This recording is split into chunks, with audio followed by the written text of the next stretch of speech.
Ang aming academy ay katulong po, no, tumutulong kami sa NCDA, Oo. sa National Council for Disability Affairs sa pagbuo nito tsaka ng Department of Health, no. May mga binabalangkas po na guidelines on how to give this PWD IDs, no.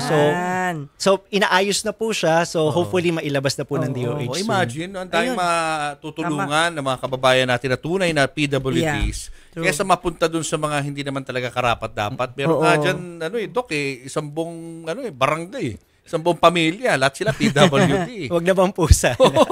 pag nagre-restaurant sila, lahat sila naglalabasan ng ID. Tsaka ako, hanga ako, saludo ako doon sa mga kumpanya na nag-hire ng PWDs. Marami na nga ganyan. Di ba, marami na tayo na experience. Yes. So sana dumami pa ang ganung mga corporations na nag-hire ng mga PWDs na functional naman, di ba? Dumadami na po sila Diba? ngayon. Sana mas marami Nag-guess nga sa amin, Doc, yung iba Kaya natutuwa kami. Yes. At pag na-expose sila rito, nakakatulong din naman kami kahit papaano na mahikayat yung mga PWDs na tanggapin sa kanilang trabaho.